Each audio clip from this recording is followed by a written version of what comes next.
Hi, I'm back. I just got home from taking my husband to the airport to fly back to work, and now I'm waiting for some delivery men to deliver a new washing machine.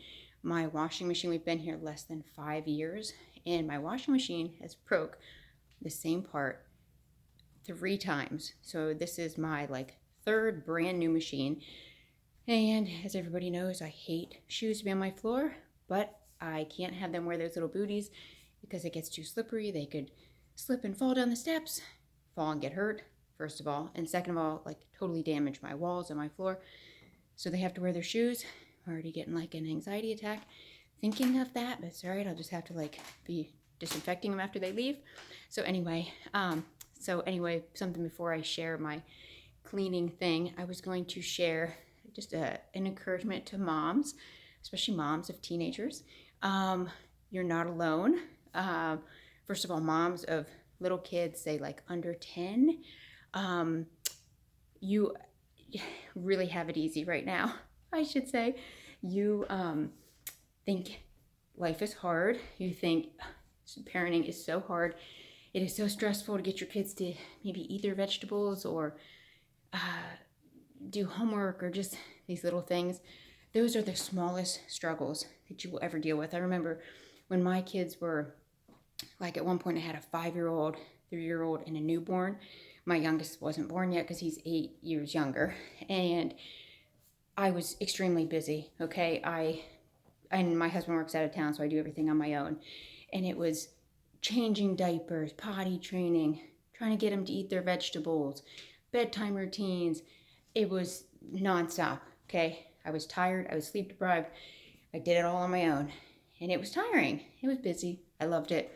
But now, raising teenagers, okay, I have a 21-year-old, 19-year-old.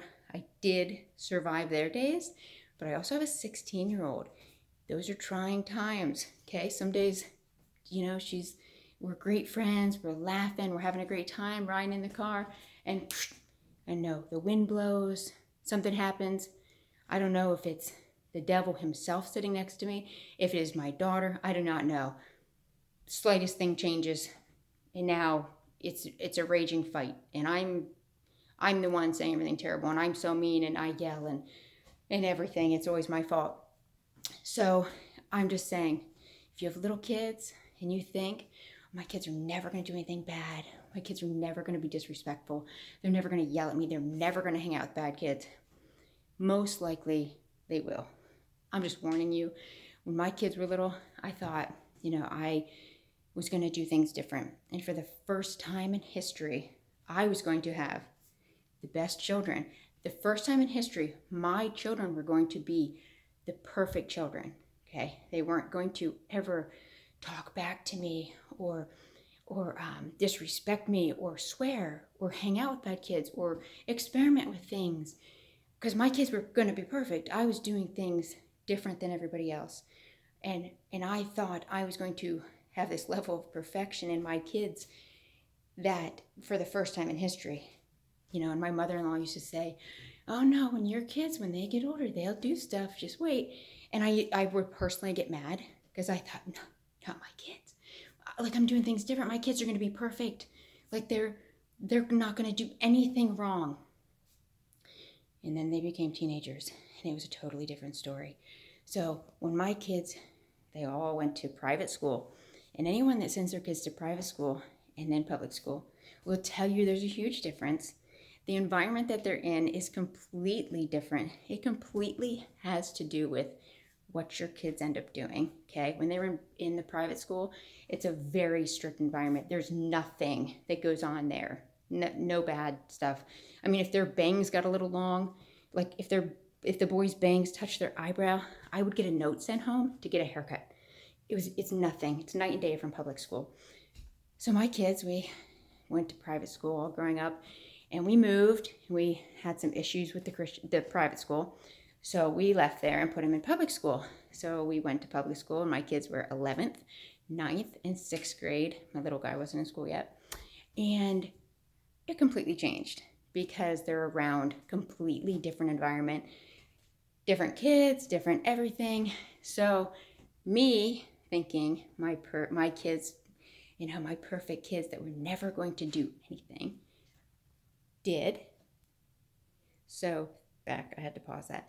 So thinking, my perfect little kids weren't going to ever be bad. We hit public school and they got into some trouble. No jail time, just some trouble. Experimenting things, talking differently, acting differently. Nothing like I thought was going to come from my children. Because like I said, I was in the mindset that I was raising these perfect kids. They were going to be the perfect kids for the first time ever. Because I did things differently. This is what my thinking is, okay? Then reality hits. They become teenagers. They get into public school. Reality hits. And becomes all about survival, okay? You don't like your kids when they're teenagers. Yes, you love them as a parent, as a mother. You love your kids, okay? That doesn't mean you always have to like them. You don't like all your neighbors. You don't like everybody in society. So you don't have to like your kids all the time. You don't have to like what they do. So most of the teenage years, you don't like your kids. I personally didn't. Now that my 21-year-old, 19-year-old are their ages, I can say we are really close. I have a really good, close relationship with them, almost like a friendship now that they're older. And I like them again. I love being around them, okay? I like them. My 16-year-old daughter, like I told you, it's rough. A lot of days it's just about survival. When I was little, a lot of people probably can relate. When you're little and your parents make you mad and you think, like, I want to run away. I want to run away because my parents are so mean. Let me tell you, as an adult, as a mom, I have thought and even said that I want to run away. I literally want to run away. More times, I have said that more times as a mom, as an adult, since my kids have been teens. I've said that more times than I ever did as a child. Because there are days I want to run away. So every day raising teenagers is a day of is about survival and about not running away and never coming home. I love my life. I love my kids. I adore my kids. I love them. I wouldn't trade them for anything. But to be totally honest, I don't like them all the time, especially in the teenage years. Okay, I got an 8-year-old. He's like the easiest thing to raise. Okay, they're all easy till they hit their teenage years. Not all. I shouldn't say that. But he's 8. My biggest battle is trying to get him to eat his vegetables or help him with his stupid 3rd grade homework, which is so hard. Those are my biggest struggles with an 8-year-old. 16-year-old, completely different ballgame. I'm teaching her to drive. That's a daily struggle. That's a daily scary adventure every time I get in that car, having no control over the brakes and the gas. That's a whole different scary element. And then I have older kids that are grown. So I have a little bit of everything right now. I'm speaking from experience when I say your teenagers, it will get better. They will get nice again someday. You will like them again someday. I am not speaking from no experience one of my pet peeves. I have many pet peeves you'll see over the time. One of my biggest pet peeves is people who don't have kids tell you what you should do or how you should raise them from absolutely no experience. It's always easier to look at someone else's situation and judge that or think like, oh, if that was my kids, this is what I would do. That's what I would do. And I wouldn't have the problem because I know what I'm doing. It's always easier to fix someone else's problems when they're not yours. I used to do that. When my kids were little, okay, I would look at other people with teenagers and think, oh my gosh, my kids will never do that. I would never let my kids do that. They will never do that. I will never do that. First of all, never say the word never. Never. As an adult, I have realized so many things in my life that I had said, I will never do this, I have done.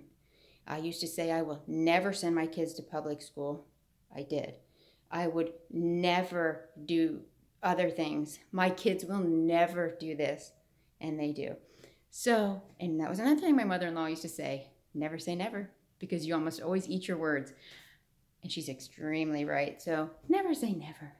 So just an encouragement, moms with teens, I'm in the midst of it. So there will be better days when I always say, like, if you make it through your kids' teenage years, there should be like some grand reward, like $1 million waiting for you for a grand prize because you survived, you didn't run away, you didn't harm anyone, and you survived. There should be a grand prize on the end of that for me, for every mom that survives that.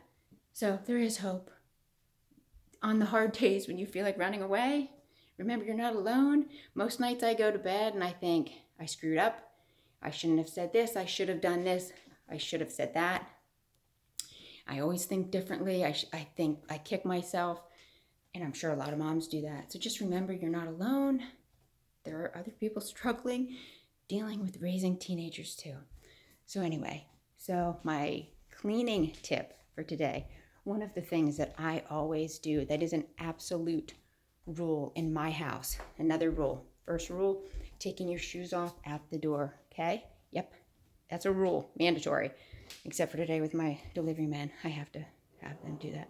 My next rule is you come in the house and you go to the sink and wash your hands. It is another one of the easiest rules that you can possibly do through the day, okay? Washing your hands at the sink. Think about it. Everything you touch in public. Think about everything your kids are touching at school, at work, driving home, riding in the car, whatever. Everything that they're touching. They come in your house. They don't wash their hands. Now, all of those germs from outside, public areas, are touching everything. Think if you don't have your kids wash your hands, they come in, they go to the refrigerator. They open up the refrigerator. They touch the refrigerator. That I, when I'm cooking supper, put my hands on and touch.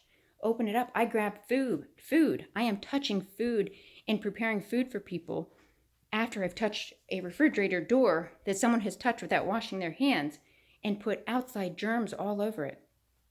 Okay, so say they come in, they don't wash their hands. They go open it up to get a cup or a bowl out of the cupboard.